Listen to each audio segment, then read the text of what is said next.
What's up, guys? Welcome back to the channel. Today I'm actually going to describe to you a client of mine's property that I went to in an undisclosed location and a fake name.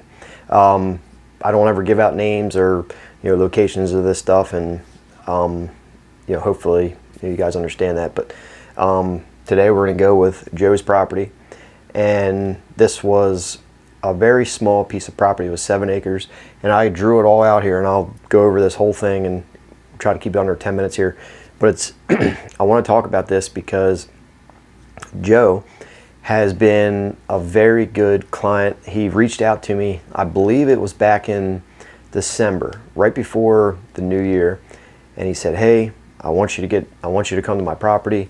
I'm a new hunter and I'm getting into this. I killed my very first buck last year, and I just want to improve this property a little bit better. I know it's only 7 acres, but hopefully you can help me with it. And I said, absolutely.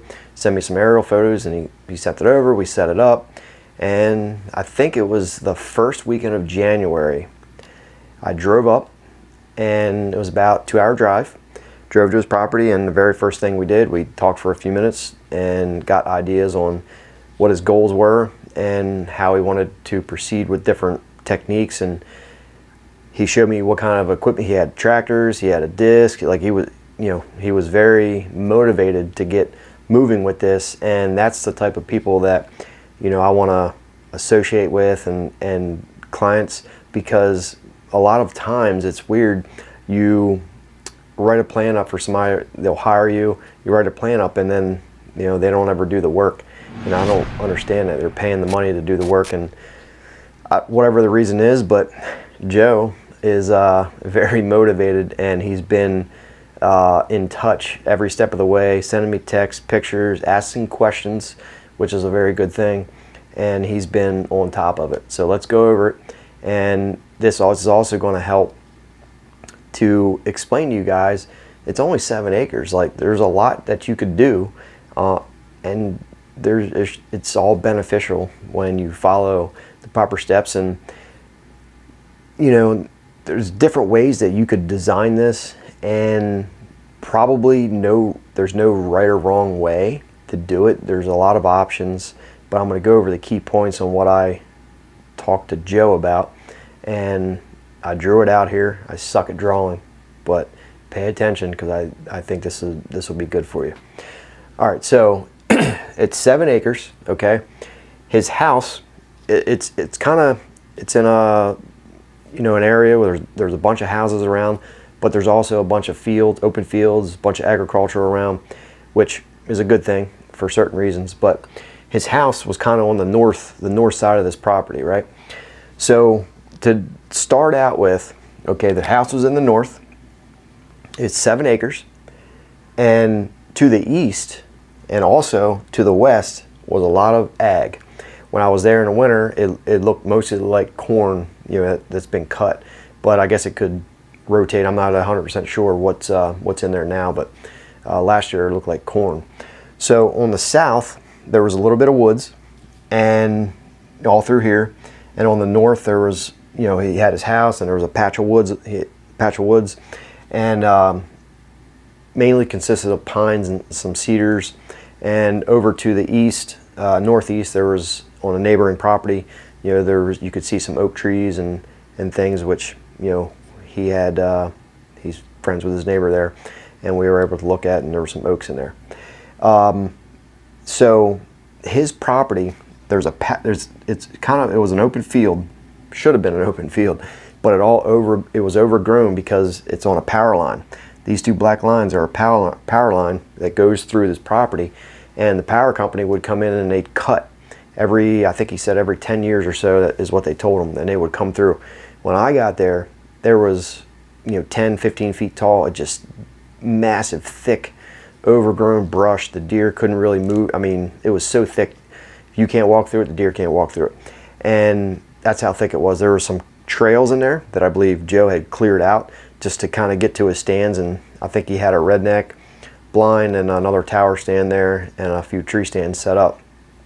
And he did kill a buck there that year, but it was so thick in there. So the plan was for him to talk to the power company, because he had heard that they were coming in to clear that brush. So he talked with the power company and worked his deal out with them, and they were able to come in and clean and clear all this brush out through the power line. And then he actually had to go in with a skid steer and clear the remaining brush, get it all down to dirt, because that was part of the plan, and we're going to describe that.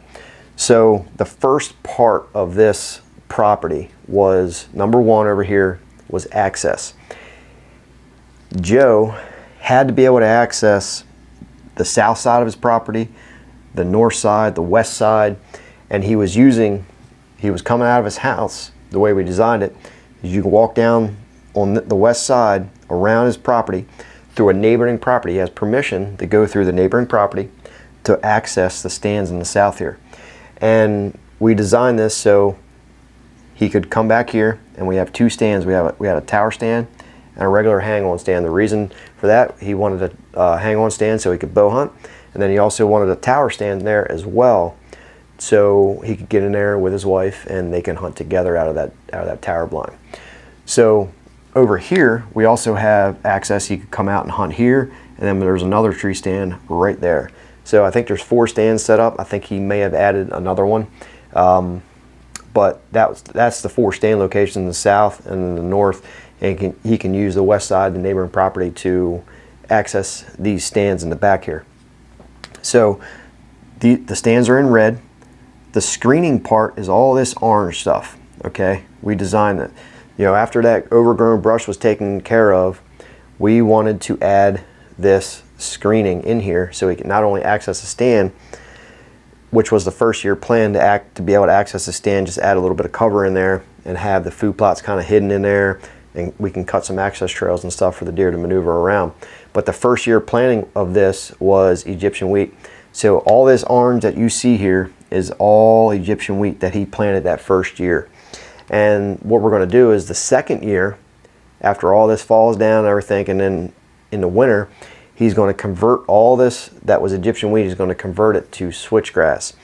That way in the next year, 2 years, he'll have a full stand of switchgrass in that field that he can maintain, and he'll never have to worry about replanting Egyptian wheat or anything like that. And not only will that switchgrass provide cover, but it'll also provide access in replace of the Egyptian wheat, so he can get to all his tree stands. So that was a plan for that.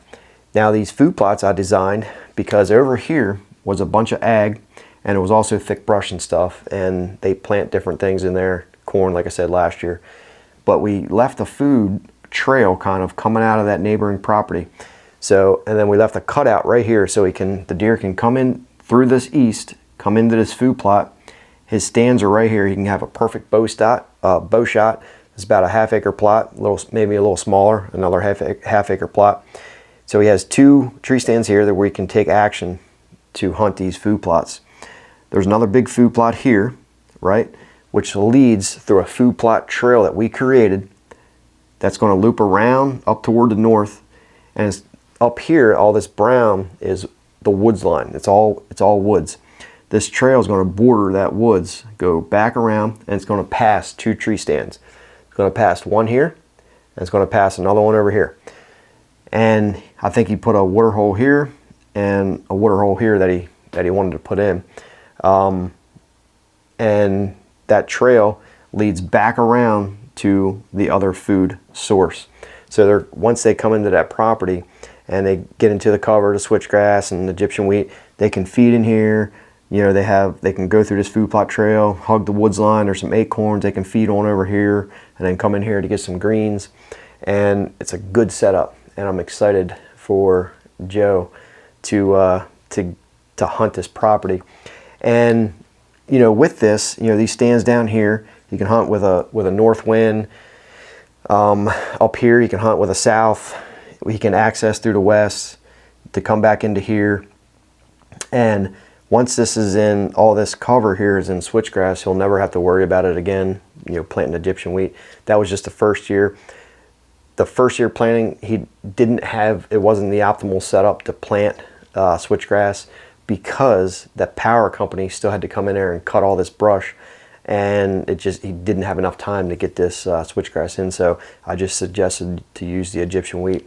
And you know, through this video I'm showing you different pictures and some videos that he has sent me along the way, and he's put in the work, he's followed the plan, and he's already seeing a tremendous you know, outcome of doing this with more deer, and he's seeing a lot of bucks, a lot of does, and I'm very excited for him. The first year, to cover what we planted, these 2 plots here are planted in buckwheat, and he limed it, he fertilized it, he soil tested it, he planted it in buckwheat, and they're growing very well. I think it's like 4 feet tall right now. He sent me some pictures the other day. This trail, food plot trail, is not yet planted, but all this has been limed and fertilized.